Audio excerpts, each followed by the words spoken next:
caalamiga ah oo ACC maanta ayaa waxaa soo cusboonaaday in deegaanada ACC ama maamulka ACC saddex nin oo madaxda ugu sareysa oo kamid ah qolada khusuuska ay goostaan ayna u galaan maamulka Soomaaliyeed ee Somaliland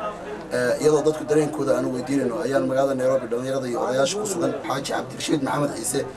kusoo dhawow warbaahinta codka shacabka oo ACC ahlan wa sahlan wala xiyik sidaa ayaad u aragtaa dadkan saddexdan nin madaxa maaliyadda iyo gudoomiyaha iyo ninkan xubinta ay goostay ee u galay maamulka Soomaaliyeed ee Somaliland wallahi waa arin oo ayaan daraa oo laga xumaado oo naxdin weeyay arin oo la filinay ma ahayn oo guul daro u soo hoyday shacabka ACC weeyay korneel cali sabri ayaa uu sheegay dadka ACC inaysan niyad jabin hawshan haddii hal nin uu haro oo isaga wadi doono maxaad isleedahay intee la buuqin kartaa oo niyad jab dadka shacabka Soomaaliyeed horta bismillaahir rahmaanir rahiim nimanka saddexda nin ay baxsaday khusuusi wax ay u dhimayso ACC ma jirto iyo karaamada sharafta ACC iyagu baa isceebiyay ma gartay waxaan soo dhaweynay hadalkii korneelka ay sheegtay ala xiriirtay oo arintaasi wax dhib ay keenayso ma jirto waana soo dhaweynay halkankiina meesha ku sii soconaa insha Allah shacbiga Soomaaliyeed ACC gobolada degan waxaan u sheegaynaa inay halkooda wadaan nimanka tagana wax ay dhibaato u geynayso ma jirto hawshu waa soconaysaa insha Allah adigu waxaad ka tirsantaa odayaasha ku sugan magaalada Nairobi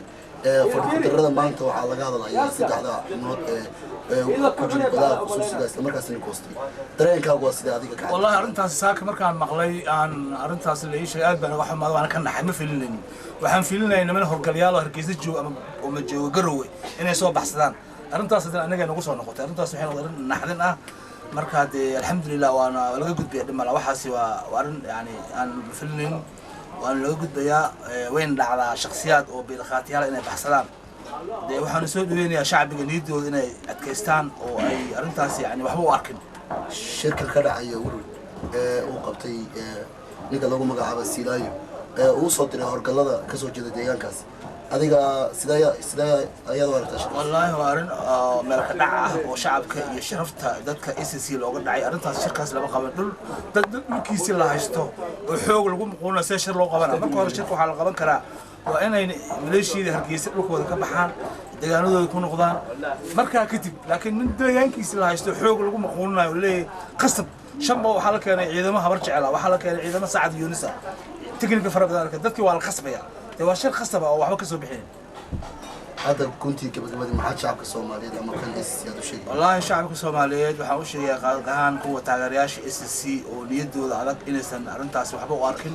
ay arintaas ay tahay yani shakhsiyaad oo baxay waxaan soo dhaweynaynaa shacbiga geesiyaasha furunta fadhiyo jiida dagaalamayo oo u dagaalamay inay sharaftooda iyo karaamadooda soo ceshadaan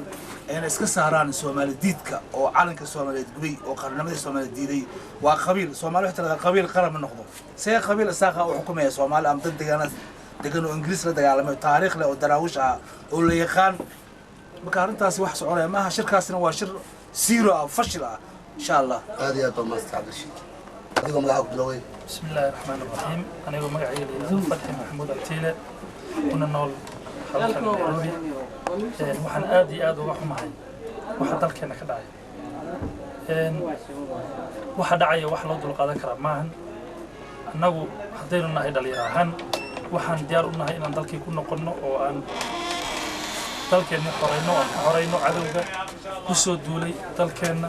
gobolladeena waxaan u baahanahay ismaamul annagu aan leenahay waa gartay Fatxi waxaa soo cusboonaaday inay maanta saddex nin oo ka tirsan maamulkiisii qolaha khusuusiga inay goosteen Somaliland ka sidee ayaa loo furayaan wallahi saddexdaas nin kullee waxaan u arkaa in shakhsiyaantayda inay yihiin caloosho shaqaystayaal dana gaar wata innaga hadaynu nahay ACC danteena waxa weyn waxaan waxay ku jirtaa inaan midowno oo u midowno wax walba oo caloosho shaqaystayaal ay soo maleegaan iyo maamulkan Silaayo dareen teleega ay ku abuurtay shaqada markan baxsay والله dareenkay ugu abuurtay waxa weeyaan inay dalkoodii iyo maxadadnimadoodii ay gateen oo ay maxay ahayd wax aan loo baahnayn sameeyeen laakiin anigu shakhsiyaantayda wax ay yihiin shirkan ka dhacay sidoo shirkan ka dhacay waxaan u arkaa shir lagu baabinayo beelaha ACC barnaamijkan ayaa wuxuu yahay barnaamij aan ku wareysanno dhalinyarada soo jeeda deegaanka ACC كسوغن عاصمة دولك كي نيروبي رأيي قد أيه وحكو عبري أن قوس شداي قوستين سدح المسؤول وسر رئيسي كلها خصوصي كسودو شبكة عالمية ولسي وما سنشاهد ونسودو هاي من رأيي هدين كهذا من كهاس وحنا ورين مقعدة مقعي شافعي سنجامع رأيي هدين كهذا أنا من كهاس وما أعرف أنا واحد يبعتين يمكن كلام أفهمها إسي dadkana waxaan ugu baaqayaa ACC in aysan ku niyad jabin saddexdaas nin ee baxay waayo qadiyadani waa qadiyad aad u weyn oo wax in badan la soo waday waa wax dadka goboladaas deegadan oo ah badankooduna ay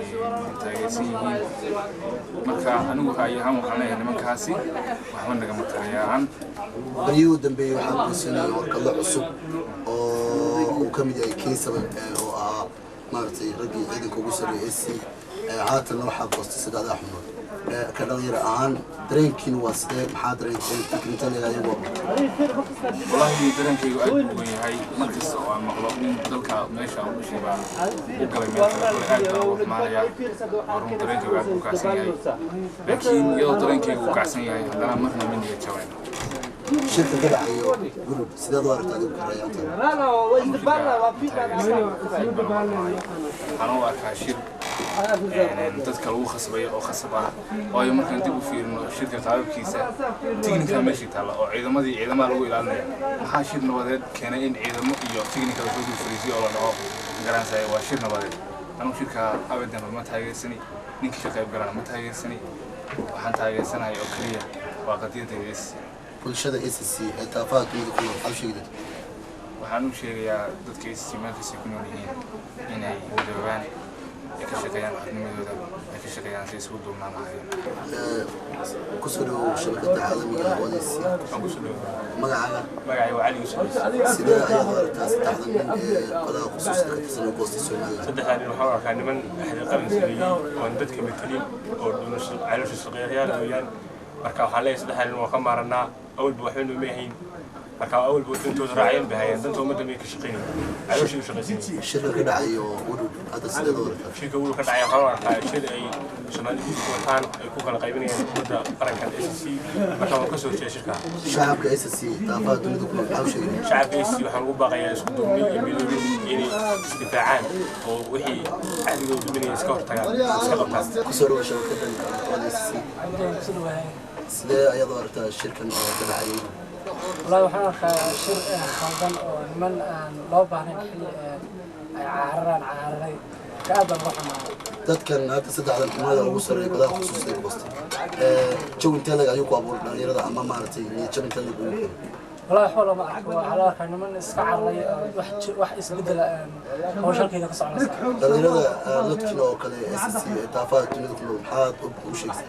waxaan u sheegnaa nimankaas inay khaldameen khiyaamada ay sameeyaan ay ka soo waantooba kana soo noqdaan khiyaamadaas kusoo dhawo shabakada oo ACC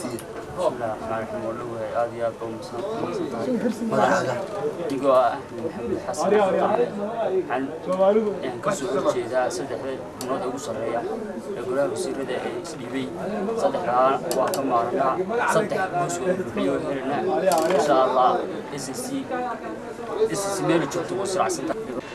barnaamijkan ayaa wuxuu ahaa barnaamij aan ku wareysan fikirka iyo dhalinyarada ACC ee ku sugan magaalada Nairobi caasimadda dalka Kenya iyagoo kaga xog warramay siday u arkaan raayigooda saddexda nin ee maanta u goostay dhanka Soomaaliland iyadoo maanta dadka ka soo jeeda deegaanada ACC ay taladoodii mowqifkooda u noqday mid Abdullah Maxamed Abdi oo ACC Nairobi Kenya